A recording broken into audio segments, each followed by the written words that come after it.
Today, we are going to take a trip through time to the days of the pharaohs. We will visit Egypt and find out how this ancient country became one of the richest and most influential in history. Let's go. The Nile River flows north through Egypt, eventually emptying into the Mediterranean Sea.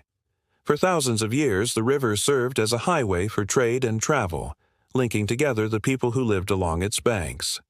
But it was also a life source. In the earliest days, the Nile flooded every year, bringing with it rich silt that made the land incredibly fertile. It was this fertility that gave rise to one of the first great civilizations in human history. As early as 3100 BC, a unified kingdom had formed around the Nile Delta. This empire, which would become known as the Old Kingdom, lasted until 2181 BC. The Old Kingdom is remembered as the Age of the Pyramids. During this time, several large cities developed along the Nile, including the capital city of Memphis. But the most impressive structures built during the era were the pyramids. Built as tombs for the pharaohs, these monumental structures are still among the most recognizable buildings in the world today. The best example is the Great Pyramid of Giza, the oldest and largest of the three pyramids at the Giza Plateau, which was built for the 4th dynasty pharaoh Khufu. It is the oldest of the 7 wonders of the ancient world. Sadly, during the 6th dynasty, the power of the central government began to decline, leading to instability and civil war. But it wasn't long before another strong ruler came along to unite the country once again. The kingdom was restored in 2055 BC and would continue until 1650 BC. This era, known as the Middle Kingdom, saw the development of new writing systems and the establishment of international trade routes. But perhaps most importantly, it was during the Middle Kingdom when Egypt first encountered the peoples of the Levant, Nubia, and the Aegean. This contact with other cultures would have a profound impact on Egyptian society. During the 12th dynasty, Egypt entered what is called the New Kingdom. This era marked a high point in Egyptian civilization. The Egyptians successfully waged wars in Nubia, Syria, and Palestine, establishing control over vast amounts of territory. In addition, the wealth of the Egyptians grew dramatically during the reign of Ramses II, one of the longest reigning pharaohs. The Egyptian empire stretched from Nubia in the south to the Euphrates River in the north. Trade flourished and the arts and architecture flourished. Some of the most beautiful temples in Egypt were built during the reign of Ramses II.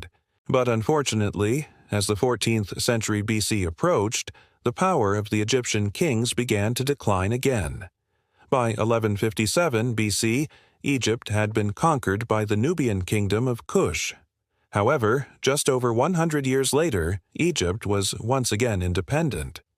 But foreign influence in Egyptian politics would only increase during the next few centuries. Beginning in 700 BC, Egypt was ruled by a series of foreign powers, including the Assyrians, Persians, and eventually the Greeks. The Egyptians were never able to regain their independence, and their civilization would eventually come to an end. When Alexander the Great conquered Egypt in 332 BC, his general, Ptolemy I, would establish a new dynasty in Egypt that would last for nearly 300 years. Egypt played a critical role in the life of Jesus Christ. He spent part of his childhood in this country, and he traveled there at least twice during his ministry.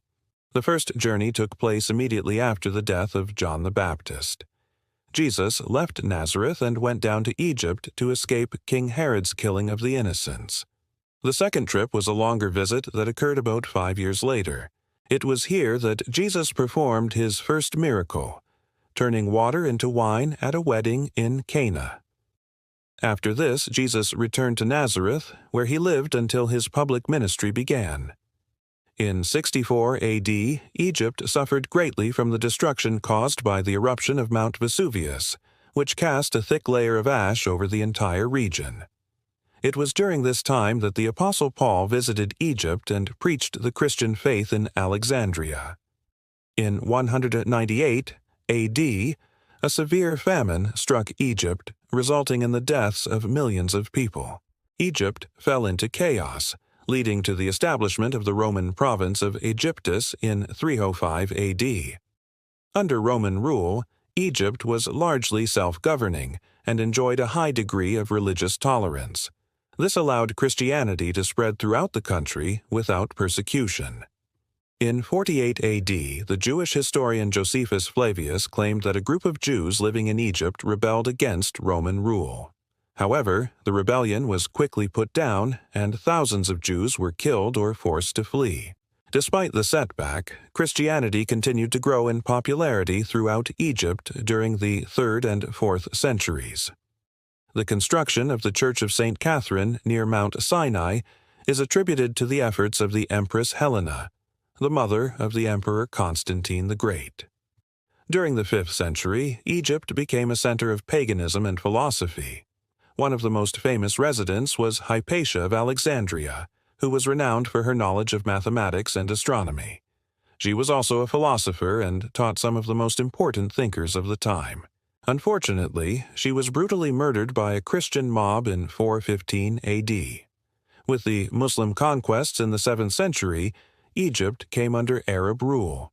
Although Egypt remained an important center of trade and culture, it would never be the same again. Over the next few centuries, the old cities declined and new ones rose in their place. In the 10th century, the city of Cairo was founded and quickly became one of the largest cities in the world. In 1517, Egypt came under the rule of the Ottoman Empire. The Ottomans were a Turkish dynasty that conquered much of the Middle East and North Africa. They ruled Egypt for nearly 400 years, but their grip on power was never particularly strong. In 1798, Napoleon invaded Egypt. Although he did not conquer the country, his presence did have a profound impact on Egyptian society. It was during the French occupation that the Rosetta Stone was discovered, which ultimately helped scholars decipher hieroglyphics. In 1805, Muhammad Ali Pasha became the ruler of Egypt. He was a brilliant military strategist and quickly set about modernizing the Egyptian army. Under his rule, Egypt became a constitutional monarchy. In 1840, Egypt was declared independent from the Ottoman Empire. Muhammad Ali's successors continued his policies of modernization and industrialization. Egypt experienced significant economic growth during this time. In 1854, the Suez Canal opened, which connected the Mediterranean Sea directly to the Red Sea. This made Egypt a vital stopping point for ships traveling between Europe and Asia. As a result, Egypt's economy boomed, and it became one of the richest countries in the world. In 1914, the Ottoman Empire collapsed, and Egypt became a British protectorate. This meant that Britain had full control over Egyptian foreign policy, while the Egyptian king was still allowed to maintain a degree of internal authority. This arrangement proved to be deeply unpopular with the Egyptian people who began to demand full independence.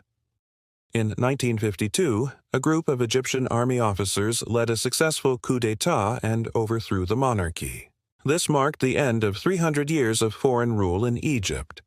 Since then, Egypt has undergone a number of dramatic changes.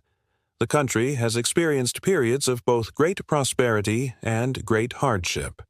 But through it all, the people of Egypt have never lost their indomitable spirit. They have shown an amazing ability to adapt to changing circumstances and to build a better future for themselves. It is said that the true measure of a civilization is not the size of its empire or the wealth of its treasury, but the contributions it has made to the betterment of humanity. And in this respect, ancient Egypt truly stands out. From the construction of the pyramids to the development of a sophisticated system of government, to the creation of works of art and literature that have stood the test of time, the Egyptians gave the world many gifts that we are still enjoying today. So the next time you think of ancient Egypt, don't just picture a civilization that was powerful and wealthy beyond your wildest dreams. Remember as well the contributions it made to the betterment of humanity, and give thanks for the legacy of one of the greatest civilizations that ever existed. What did you find most fascinating about ancient Egypt? Let me know in the comments below. Also, don't forget to like this video if you liked it. See you in the next video.